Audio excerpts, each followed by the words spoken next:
Hi friends అందరికీ welcome to my channel. ఈరోజు అయితే కర్రీ వచ్చేసి చికెన్ అన్నట్టు. ఇక గ్యాస్ అయితే అంట పెట్టుకుని అయితే ఇక నూనె అయితే పోసుకున్నా. ఇక కొంచెం జీలకర్ర వేసుకోవాలి. ఇక జీలకర్ర వేసుకున్న తర్వాత అయితే ఒక 4 పచ్చిమిర్చి కడిగి వేసుకోవాలి. ఇక తర్వాత కొంచెం ఎల్లిపాయలు కొంచెం పచ్చిగా దంచేసి వేసుకోవాలి. ఇక తర్వాత మసాలాలు వేసుకోవాలి, బగారాకు, చెక్క అవన్నీ. ఇక నెక్స్ట్ అయితే ఇక అల్లం వేసుకోవాలి. అల్లం వేసుకున్న తర్వాత అయితే పసుపు. ఇక పసుపు వేసుకున్న తర్వాత కాసేపు ఫ్రై అయినాకనైతే ఇదిగో చికెన్ అయితే వేస్తున్నా. ముందునే చికెన్ అంతా కడిగేసుకొని కవర్లు అట్లనే మళ్ళీ పెట్టేసి ఉంచిన, ఎందుకంటే పళ్ళెంలో వేస్తే పళ్ళెం ఖరాబ్ అవుతుందని. ఇంత గ్రేట్ ఎవరు ఉంటారంటే నేనే.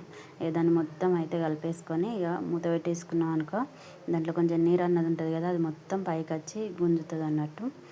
ఇక నెక్స్ట్ అయితే కారం వేసుకోవాలి.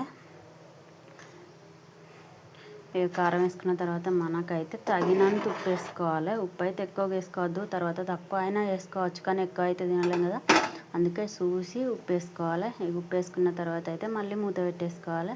మూత పెట్టేసుకుంటే దానిపైన మొత్తం మంచిగా లోపల కారం అంతా పట్టేస్తుంది ముక్కకు. ఇక పట్టేసిన తర్వాత అయితే కొంచెం నీళ్ళు వేసుకోవాలి, ఎందుకంటే కొంచెం అన్న పులుసు ఉండాలి కదా పిల్లలు ఉన్న కాడ. ఇక మాకైతే పిల్లలు ఉన్నారు కాబట్టి ఫ్రై చేయడం కుదరదు, అందుకే నేనైతే పులుసు పెట్టుకుంటా కొంచెం.